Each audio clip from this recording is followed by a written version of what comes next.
दोस्तों, हमारे education channel में आप लोगों को स्वागत है। देखिए, आज हम सभी इस वीडियो में देखेंगे ट्रिग्नोमेट्री, यानी कि जितने भी ट्रिग्नोमेट्री से सवाल पूछे जाते हैं उन सभी को इस वीडियो में हम लोग देखेंगे। तो हमारे साथ लगातार आप लोग बने रहे। देखिए, ट्रिग्नोमेट्री यानी जो बना है TRIGONOMETRY,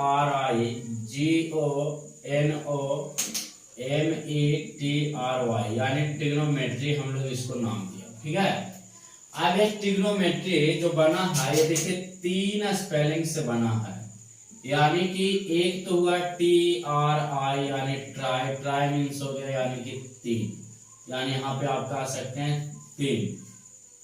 अब देखिए GON यानी गोन यानी कि एंगल इसको कहते हैं ANGL, एंगल मीन्स कहते हैं हम लोग कोण, यानी हिंदी में कहते हैं हम लोग कोण। और एक है मेट्री यानी METRY, मेट्री मीन्स होता है यानी कि मापना, मिति क्या होता है यानी मिति या माप। अब ये ट्रिग्नोमेट्री जो बना है यानी अगर हिंदी में बोला जाए तो इसको हम लोग कहते हैं त्रिकोणमिति। क्या बोलते हैं? त्रिकोण यानी कि मिति। अब यहाँ पे देखिए त्रिकोण यानी कि तीन कोण वाला, यानी कि उसको मापना। तो सबसे पहले यानी त्रि मीन्स आपने देखा कि तीन होता है, यानी त्रि मीन्स तीन हो गया। कोण मीन्स आपने देखा कि यानी कि कोण होता है, और मिति मीन्स यानी कि आपने पढ़ा कि क्या होता है यानी कि माप होता है। यानी त्रिकोणमिति का अर्थ होता है कि त्रिभुज यानी कि राइट एंगल ट्रायंगल में, यानी कि जो एंगल है उसमें अगर देखा जाए तो अंग जो होता है यानी 6 होता है। कितने होते हैं? यानी कि अगर हम लोग राइट एंगल ट्रायंगल देखें तो इसमें अगर कहा जाए कि इसमें भुजा और कोण की संख्या जो होता है यानी 6 होता है। यानी यहाँ A नाम दे दिया, B समकोण है, C बिंदु है। अब यहाँ पे एक आपका भुजा AB हो गया, एक हो गया BC और दूसरा हो गया यानी कि AC। यानी कोण एंगल जो बनाएगा यानी एक एंगल A बना, एक एंगल B बना और एक एंगल क्या बनेगा? C बनेगा।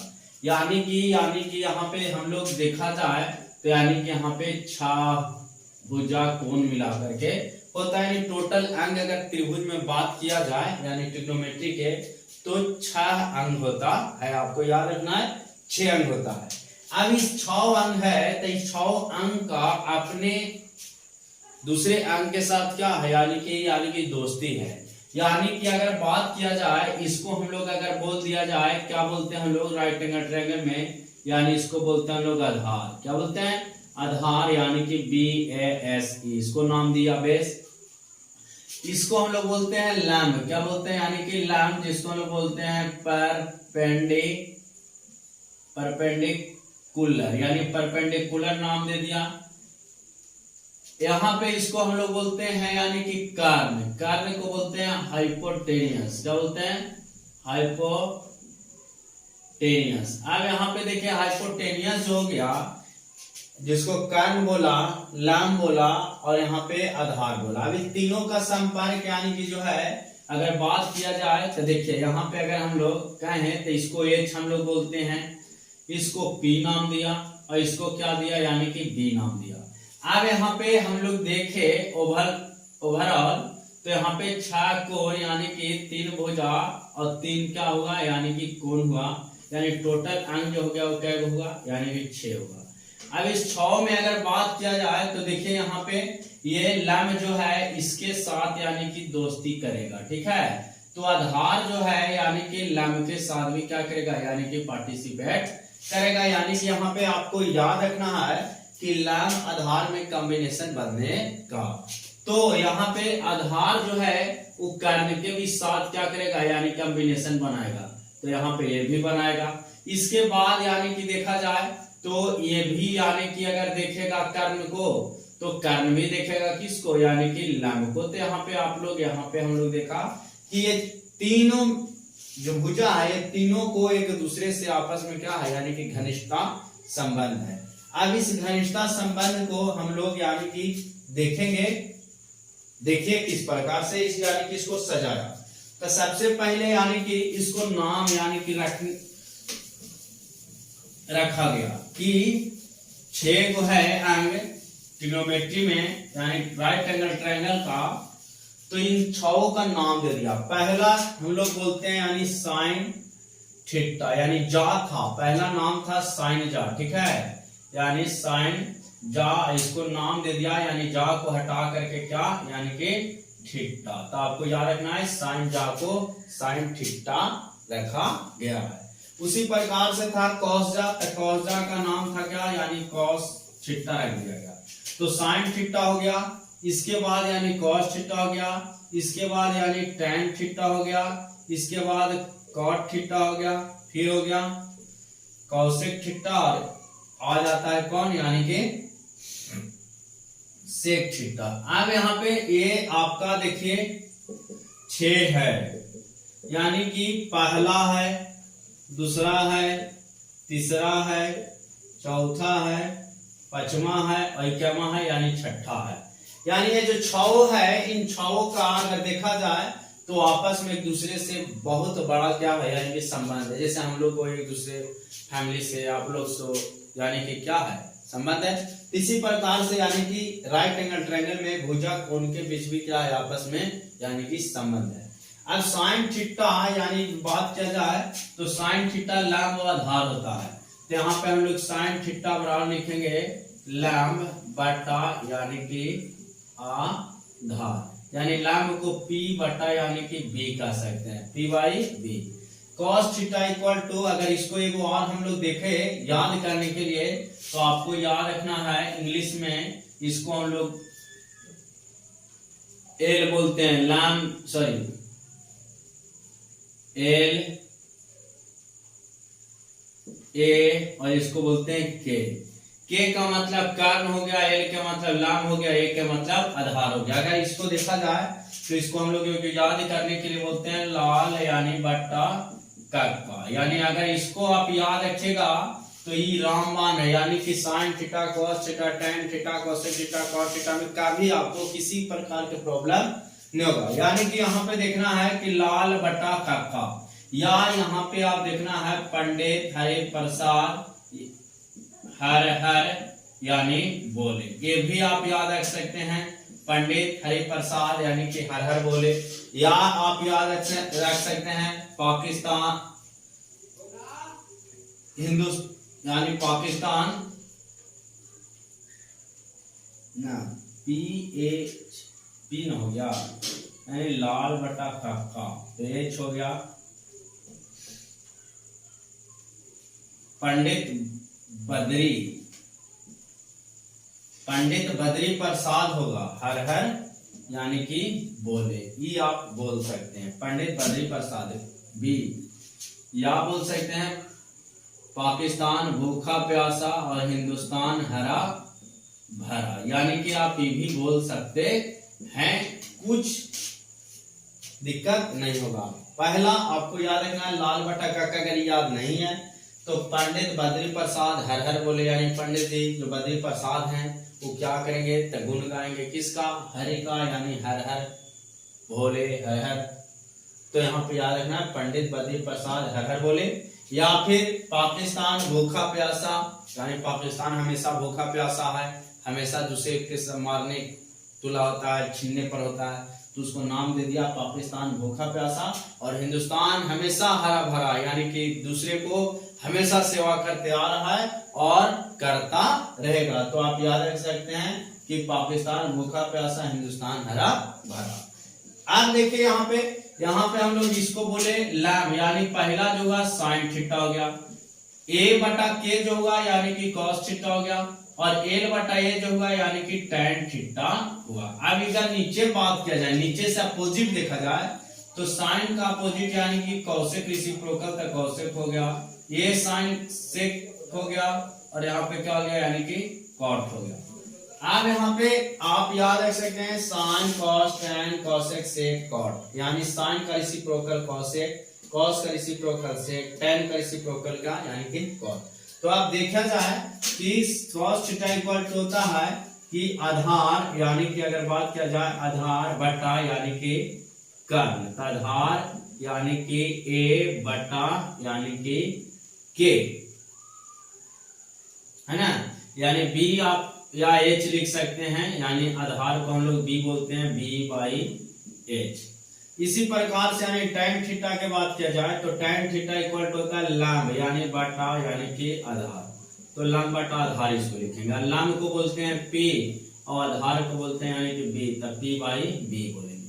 cot थीटा देखिए tan के रेसिप्रोकल है cot, तो यहाँ लिख देंगे इसका होता है लंब बटा आधार, तो cot का जगह आधार बटा यानी कि लंब। अब इसको लिखेंगे तब B बाई क्या हो जाएगा यानी कि P हो जाएगा। कौशिक होता है साइन के, तो साइन के लिखे हैं लंब बटा आधार, सॉरी साइन थीटा का लंब बटा कर्ण हो जाएगा मिस्टर, देखिए यहाँ मिस्टेक हो रहा है ना, लंब बटा यानी कि कर्ण होगा, लंब बटा कर्ण। तो उसका लिख देंगे यानी रेसिप्रोकल हो जाएगा कर्ण बटा यानी कि लंब, तो कर्ण बटा लंब हो गया यानी h बटा यानी कि हम लोग p लिखेंगे। आप देखिए कॉस का अपोजिट क्या होता है यानी कि सेक होता है, तो कॉस थीटा के लिखा आधार बटा कर्ण, तो इसको लिख देंगे कर्ण बटा आधार यानी इसको लिखेंगे h बटा यानी कि b। अब आप देख सकते हैं कि 6 जो अंग था त्रिभुज का, उस 6 अंग हम लोग यहाँ पे लिख चुके हैं। पहला साइन थीटा इक्वल टू लंब बटा कर्ण याद रखना है, यानी कि आपको याद रखना है लंब बटा कर्ण p बाई b, यानी कि Pandit Badri Prasad. cos theta equal to आधार बटा कर्ण जिसको हम बोलते हैं b by h। tan theta लंब बटा आधार हो गया b p by b। cot theta यानी tan का अपोजिट रेसिप्रोकल कर दीजिए b बाई p हो जाएगा। cosec हो जाएगा sin का अपोजिट, तो यहाँ पे कर्ण बटा लंब यानी कि h बाई p हो जाएगा। sec हो जाएगा cos का रेसिप्रोकल, तो कर्ण बटा आधार, यानी कि अब हम लोग यहाँ पे देख लिए कि sin cos tan cot cosec sec, ये 6 अंक था और इस 6 अंक को हमको याद रखना पड़ेगा तभी आगे सवाल बनेगा। तो आप 6 अंक को किस प्रकार से याद रख सकते हैं, तो लाल बटा कक्का से, या पंडित बद्री प्रसाद हर हर बोले, या पाकिस्तान भूखा प्यासा हिंदुस्तान हरा भरा, यानी जो आपको अच्छा लग रहा है उसको आप इन तीनों में से याद रखिए। 3 को बताए हैं, पहला दूसरा और तीसरा, ये 3 को में जो आपको बढ़िया लग रहा है, चाहे पाकिस्तान भूखा प्यासा हिंदुस्तान हरा भरा, पंडित बद्री प्रसाद हर हर बोले, लाल बटा कक्का, यानी जो आपको अच्छा लग रहा है वो आप क्या कर सकते हैं याद रख सकते हैं, लेकिन इसको याद रखना पड़ेगा तभी आगे का सवाल यानी कि आप बना पाइएगा। तो आपको यहां तक किसी प्रकार के यानी कि डॉट ना होगा। अब यहां हम लोग देखते हैं नेक्स्ट, यानी 6 अंग देखा त्रिभुज में कि लंब का कर्ण के साथ संबंध है, तो कर्ण का संबंध लंब के साथ भी है।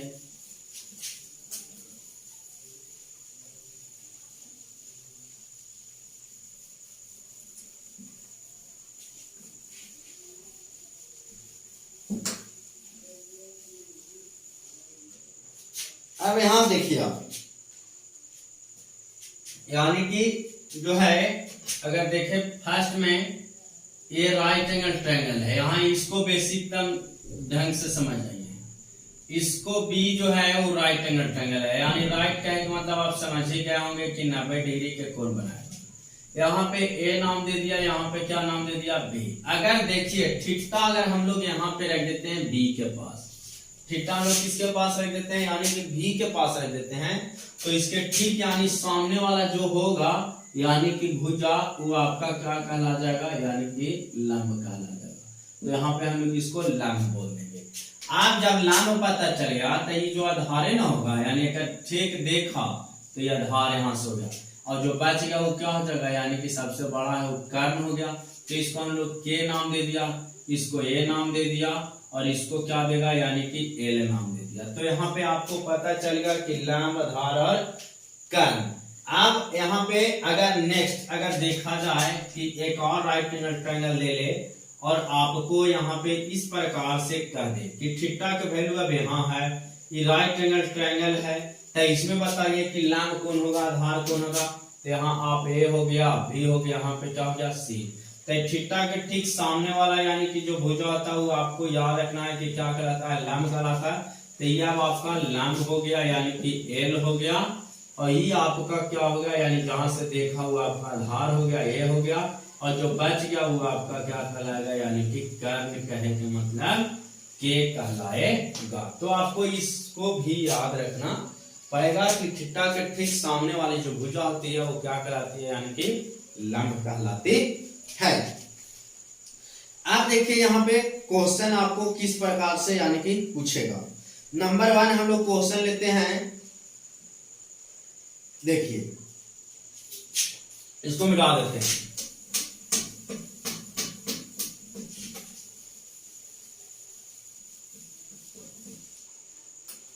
जैसे क्वेश्चन हम लोग नंबर 1 ले लिए कि राइट एंगल ट्रायंगल है, और राइट एंगल ट्रायंगल में देखिए यहाँ पे आपका 4 सेंटीमीटर है, यानी ए नाम दे दिया, बी समकोण है, सी है यानी सी न्यूनकोण है। अब यहाँ पे थीटा रख दिया, यहाँ पे 3 से इकाई हो गया, सब इकाई में देगा, इकाई यहाँ पे 4 इकाई हो गया। अब आपसे पूछेगा कि बताइए साइन थीटा बराबर कॉस थीटा बराबर tan थीटा बराबर कोसेक थीटा बराबर कॉट थीटा बराबर सेक थीटा बराबर क्या होगा। ये आपको पूछा इतना मन, यानी 6 इक्वल टू आपका क्या आंसर आएगा वो आपसे पूछ देगा। तो आपको देखिए लैम्ब दे लिया है, आधार दे लिया, इसको हम लोग ये दे दिया, इसको हम लोग एल दे दिया, लेकिन के हम लोग को पता नहीं है। तो के बराबर आपको याद होगा कि जो कर्ण होता है वो लंब का स्क्वायर प्लस आधार का स्क्वायर होता है। तो यानी 4 का स्क्वायर प्लस 3 का स्क्वायर, तो 4 को 16 प्लस 3 दिया 9 और 16 9 हो गया 25, 25 का आ गया यानी 5 इकाई। अब आपसे पूछा है क्या कि साइन थीटा, तो साइन थीटा इक्वल टू क्या होता है, लंब बटा यानी कि देखिए कर्ण होता है, यानी कर्ण अगर बात किया जाए हिंदी में तो कर्ण, तो लंब है 4 और कर्ण अभी पता चल गया यानी कि 5। साइन के रेसिप्रोकल क्या होता है, यानी कि देखिए कौशिक होता है, यानी हम लोग इसको पता भी चल गया कि साइन अगर 4/5 है तो कौशिक जो होगा वो 5 का हो जाएगा यानी कि 4 हो जाएगा। दूसरा cos थीटा इक्वल टू आपने अभी हमने बताया था कि लाल बटा का लाल बटा का cos को होता है आधार बटा कर्ण, तो यहाँ पे लिख सकते हैं आधार यानी बटा कर्ण। तो आधार के वैल्यू हो गया 3 और कर्ण को हो गया 5। तो cos का अपोजिट होता है सेक, तो सेक के लिख देंगे 5 यानी कि 3। ये भी पता चल गया कि नहीं चल गया। अब बच गया आपका कोण, यानी कि tan निकल जाएगा, तो cot अपने आप दौड़े दौड़े चलाएगा। देखिए tan इक्वल टू होता है लंब बटा आधार, तो इसको लिखेंगे लंब बटा यानी कि आधार, क्या होता है यानी कि आधार, तो लंब हो गया 4 आधार हो गया यानी 3, तो इसको लिखेंगे तो 3 यहाँ पे 4। तो आप आसानी से देख रहे हैं कि यहाँ पे सभी का मान हम लोग एक अगर पता चलेगा तो दूसरा अपने आप पता चल जाएगा। तो इस प्रकार से हम लोग क्या कर रहे हैं यानी कि सोल्व करेंगे। तो ये पहला सवाल था, इसी प्रकार से हम लोग नेक्स्ट सवाल को यानी कि बनाएंगे। चलिए देखिए, यानी सेकंड जो सवाल है वो आप लोग के बीच यानी रखते हैं, और आप लोग भी प्रयास करिए, बनाइए और अच्छा से अच्छा मार्क्स लाइए, और अपने अपने दोस्तों के बीच ज्यादा से ज्यादा शेयर करिए। चलिए देखिए क्वेश्चन नंबर पहला, त्रिभुज ए सी बी लीजिए जिसका कोण सी समकोण है तथा जिसमें ए बी बराबर 29 इकाई है और बी सी 21 है, तो कोण ए बी सी बराबर थीटा दिखाइए। चलिए देखिए यहाँ पे बोला कि एक आप त्रिभुज लीजिए, ठीक है, त्रिभुज लिया, त्रिभुज जो लेवे कहा है वो बोला है कि ए सी बी लीजिए, तो ए सी बी यानी बोला है त्रिभुज ए सी बी है ना, तो ए सी बी यानी सी समकोण है, ठीक है। अब जब सी समकोण हो गया तो यहाँ पे आपका ए बैठ गया, यहाँ पे आपका बी बैठ गया। अब यहाँ पे बोला है कि बी सी बराबर जो होगा वो आपका 21 होगा, बी सी बराबर 21 इकाई, तो बी सी 21 इकाई हो गया, तब BC हो गया, देखिए यहाँ 21 लिख दिए। इसके बाद बोल रहा है कि AB बराबर भी आपको दे रखा है, AB बराबर बोला 29 इकाई, तो यहाँ पे लिखेंगे AB कहाँ पे बैठ जाएगा यानी यहाँ तो 29 हो गया। लेकिन आप आपसे जो पूछा है क्वेश्चन नंबर 1 बना के बताना है कि sine square theta plus cos square theta बराबर 1 आंसर लाना है। दूसरा क्वेश्चन बोल दे रखा है कि cos square theta minus sine square theta बराबर जो है वो आपको लाना है 41/841। क्वेश्चन दे रखा। तो देखिए यहाँ पे ए बी 29 है, बी सी 21 है, एफ सी हम लोग को पता नहीं है। इसी को हम लोग इसको कारण बोले। यहाँ पे लंब हो गया और यहाँ पे थीटा एक दीजिएगा, ये हो गया आपका आधार। ये आधार पता चल गया, ये हमको लंब हो गया। तो लंब हमें पता नहीं है। तो जब लंब पता ना है तो लंब बराबर आप अभी फॉर्मूला पढ़ा कि कर्ण के स्क्वायर में से हम लोग को लंब के स्क्वायर सॉरी आधार का स्क्वायर को घटावे पड़ेगा। तो कर्ण हो गया मेरा 29 का स्क्वायर माइनस 21 का स्क्वायर, तो 29 का स्क्वायर हो गया 841 माइनस 441, आंसर आ गया 400 और 400 के वर्गमूल निकालेगा तो यानी 20 इकाई पता चल गया। यानी लंब हमें पता चल गया कितना 20 इकाई। अब जब लंब पता चल गया तब आपको क्वेश्चन दे रखा है number 1 sine square theta plus cos square theta बराबर 1। साइन थीटा बराबर होता है लंब बटा कर्ण। तो लंब यानी लिख सकते हैं लंब हो गया कितना 20 और कर्ण हो गया 29 और इसको square plus cos theta equal to यानी अभी हम लोग देखा लाल बटा यानी कक्का। तो यहाँ देखिए ये सब याद रखना है तभी काम आएगा। तो यहाँ अपने आधार बटा कर्ण, आधार हो गया 21 और कर्ण हो गया 29, इसको भी स्क्वायर करना है। तो 20 का स्क्वायर हो गया 400 और 841 प्लस यानी 441 बटा 841 एलसीएम ले लीजिएगा। आ जाएगा 841, यहाँ पे आ गया 400 प्लस यानी कि 441। तो यहाँ हो गया 841 बटा 841 यानी कि 1 यानी LHS बराबर RHS आपका प्रूव्ड हो गया। तो आपको इस प्रकार से क्या करना पड़ेगा यानी कि सोल्व करना पड़ेगा। तो आप लोग ज्यादा से ज्यादा अपने दोस्तों को बीच हमारे वीडियो को फैलाइए, शेयर कीजिए। नेक्स्ट यानी दूसरा जो क्वेश्चन आपको है वो देखिए। इसी आधार पे बोला है कॉस स्क्वायर थीटा, तो कॉस स्क्वायर थीटा हो गया 21/29 का होल स्क्वायर है ना। दूसरा क्वेश्चन बना रहे हैं। अब माइनस साइन स्क्वायर थीटा है कितना 20 बटा यानी कि 29 का होल स्क्वायर लाना हमें 41/841। देखते हैं आंसर आता है कि नहीं आता है। तो यहाँ हो गया 441 बटा 841 माइनस हो गया 400 बटा 841 बराबर हो गया 41 बटा 841। एलसीएम लोगे तो 841 आ गया। 441 माइनस 400 इक्वल टू इतना आएगा 41 बटा 841 यानी बच गया 41 बटा 841 इक्वल टू 41 बटा 841 यानी आप लिख सकते हो LHS बराबर RHS यानी क्या हो गया प्रूफ हो गया। तो इस प्रकार से हम लोग सवाल को क्या करेंगे यानी बनाते हैं और बनाएंगे। हमारे साथ लगातार आप लोग बने रहिए और अपने दोस्तों को भी ज्यादा से ज्यादा शेयर करिए हमारे वीडियो को, चैनल को, और लाइक सब्सक्राइब करवाइए और कमेंट में बताइए कि हमारा वीडियो किस प्रकार आप लोग को लगा, अच्छा लगा, खराब लगा। अगर नहीं बताइएगा तो किस प्रकार से हम लोग जानेंगे कि हम लोग का वीडियो अच्छा लग रहा है बच्चे लोग को कि नहीं लग रहा। कौन सब्जेक्ट आपका कमजोर है आप मैसेज करिए इनबॉक्स में, हम आपका ज्यादा से ज्यादा सहयोग करेंगे। उस चैप्टर को आपको अच्छे से अच्छे यानी कि मार्क्स लाने में हम मदद करेंगे। जय